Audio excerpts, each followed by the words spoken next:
Bonjour à tous et bienvenue à l'entretien de France 24. Avec nous aujourd'hui un couple mythique, un couple de justiciers, une fille de soldat de la Wehrmacht et un fils de juif roumain mort à Auschwitz. Toute leur vie, en tout cas une grande partie de leur vie, ils ont traqué ensemble d'anciens nazis. Beat et Serge Klarsfeld, bonjour. Bonjour. Merci beaucoup d'être avec nous. Vous venez de publier vos mémoires chez Flammarion. Ça se lit comme un roman. Vous y racontez votre parcours, vos familles, votre première rencontre dans le métro, vos premières lettres d'amour aussi. Et on va commencer par ça.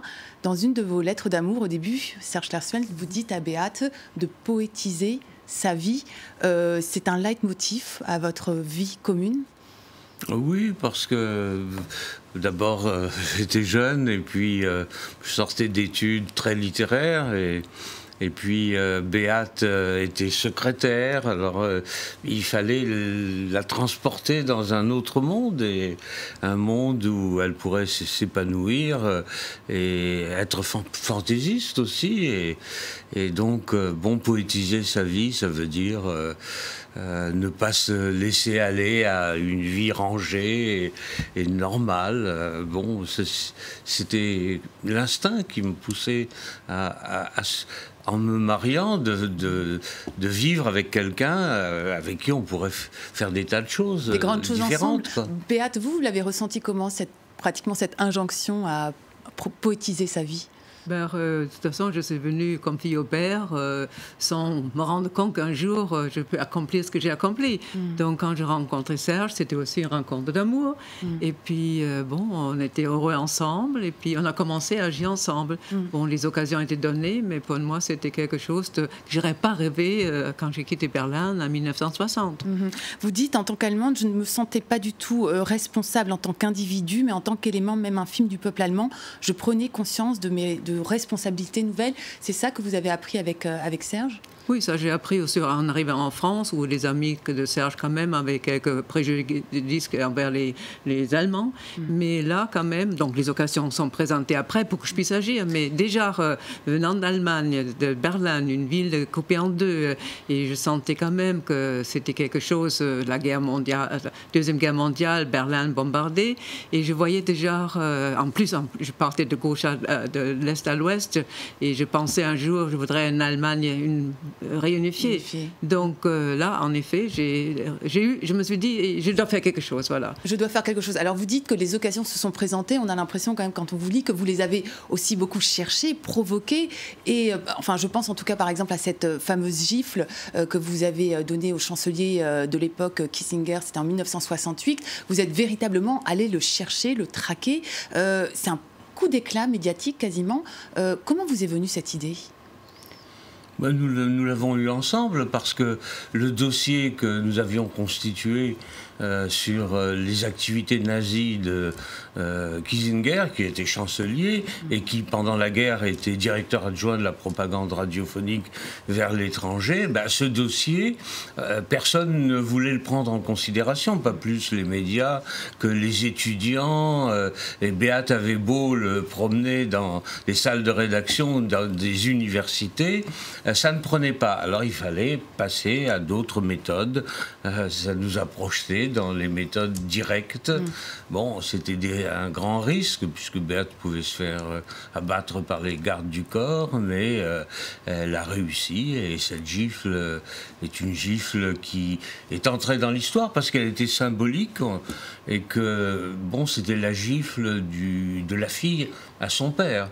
Et donc les Allemands l'ont ressenti comme cela. Ce que vous racontez quand même, c'est que vous avez peur pratiquement, au moment, on sent que c'est pas facile, c'est un geste, en même temps vous voulez le faire et en même temps vous n'êtes pas complètement rassuré par ce que vous non, parce que c'était le congrès des chrétiens démocrates à Berlin, l'opposition avait annoncé des manifestations pour empêcher le congrès, donc pendant une semaine il y avait plusieurs réunions et j'ai dû chercher à chaque fois, je savais, pour rencontrer Kissinger, mais c'était pas possible. C'était le dernier jour où il préparait son discours au congrès à Berlin, dans le congrès salle, et puis aussi l'art, un coup beaucoup de chance que j'ai eu avec des journalistes la possibilité d'entrer dans la salle, de m'approcher du podium, et aussi que le podium était assez large que je pouvais passer derrière, et puis quand j'ai crié Kissinger Nazi démissionne, il s'est retourné et j'ai pu le gifler. Mais il y avait des gardes du corps dans mon premier rang qui auraient pu m'abattre si j'étais pas derrière Kissinger. Donc le soir même,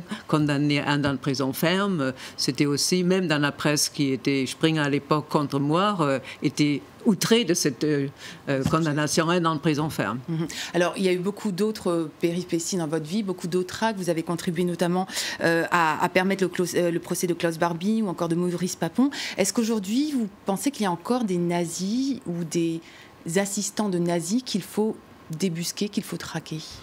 Bon, il y a des complices, mais des complices qui avaient entre 17 et 23 ou 24 ans. Aujourd'hui, ils ont 94 ans, 90 ans.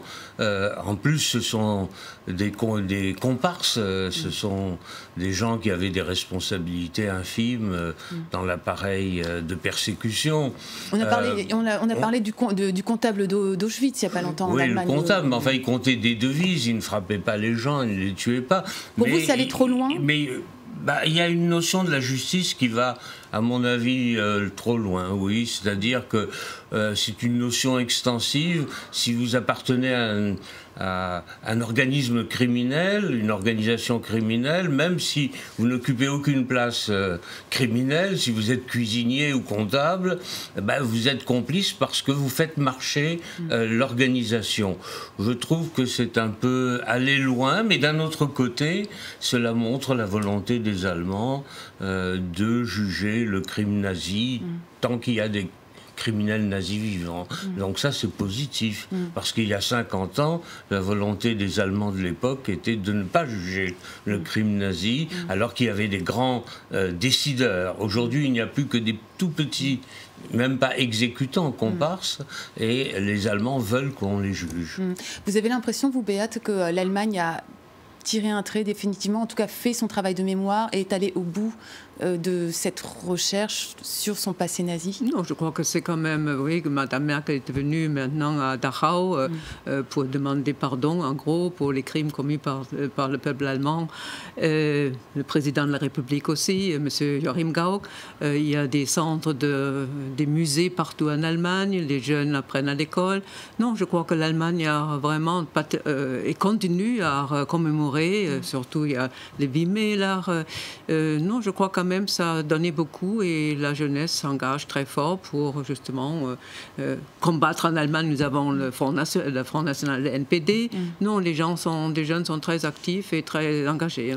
Et en France, quel regard portez-vous sur la France? On parle d'une hausse des actes antisémites au moment de la commémoration de la libération des camps d'Auschwitz, des 70 ans de la libération des camps d'Auschwitz. Il y a eu tous ces débats aussi autour de l'enseignement de la Shoah à l'école qui pourrait ne pas se faire dans certains endroits parce que c'est trop compliqué. Est-ce que vous avez l'impression que Non, la France est à l'avant-garde de l'enseignement de la Shoah.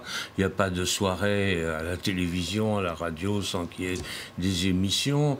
C'est pas l'avenir de la mémoire de la Shoah qui est en jeu. C'est surtout les événements politiques. C'est-à-dire que pour ma génération qui a connu les années 40, nous voilà de nouveau avec un grand parti d'extrême droite et puis également des terroristes musulmans qui tuent des enfants juifs. Donc on est inquiet, très inquiet de l'avenir et on espère que les Français se ressaisiront et seront votés d'une façon beaucoup plus classique. Et comment les inciter à avoir plus de discernement? Quel regard vous portez justement sur la crise actuelle? Il faut combattre les démagogues. En temps de crise, les démagogues travaillent facilement. En 1928, il y avait 15 députés nazis. En 1930, avec la crise, il y en avait 140.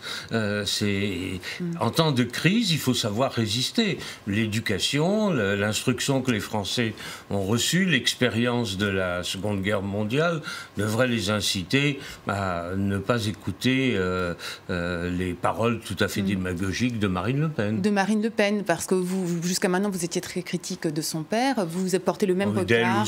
D'elle aussi, bien entendu, parce que, bon, elle travaillait avec son père, elle récolte l'héritage de son père, mais au fond d'elle-même, c'est un parti d'extrême droite. Bon, j'espère que la crise qui s'est ouverte leur sera fatale, ou du moins leur portera un coup important. Voilà. Mais je crois que nous sommes justement, les fils et filles, notre organisation s'est engagée pour combattre le Front National, mais notre fils Arnaud aussi, qui était avocat des partis civils dans le procès de Papon et Touvier, mais c'est lui le premier qui s'est lancé contre les présentations de Dieudonné. Hein. Sans nous, il aurait pu continuer. Il avait sauté sur la scène avec Le Pen nazi. Le Pen nazi, oui, les chambres à gaz, Philippe Pétain, bon, mais elle aussi, jusqu'à maintenant, elle n'a rien dit d'autre que ce qu'a dit son père, où elle l'a approuvé. Et bon, l'arrivée au pouvoir de Marine Le Pen serait une catastrophe pour la France. Une dernière question peut-être, vous avez parlé d'un autre danger, la radicalisation islamique. Comment lutter contre ça aujourd'hui en France ?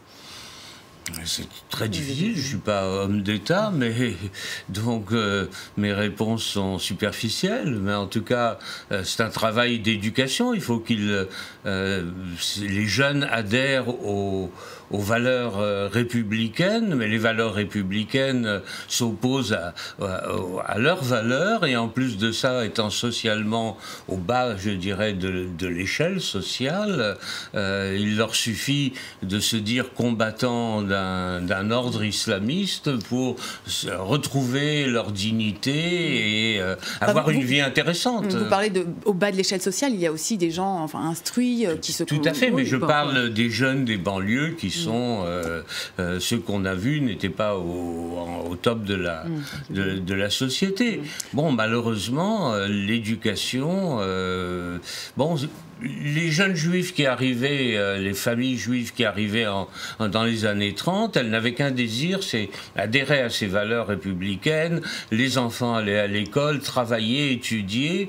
Bon, maintenant, le monde a changé et bon, dans les banlieues, ce n'est pas les mêmes valeurs. Donc, c'est aux responsables français des grands partis de réfléchir beaucoup plus qu'à moi. Et de trouver le salut par l'éducation. Merci beaucoup Béate et Serge Klarsfeld d'avoir été avec nous. Voilà, c'est la fin de cet entretien. Merci à tous d'avoir été avec nous. L'info continue sur France 24.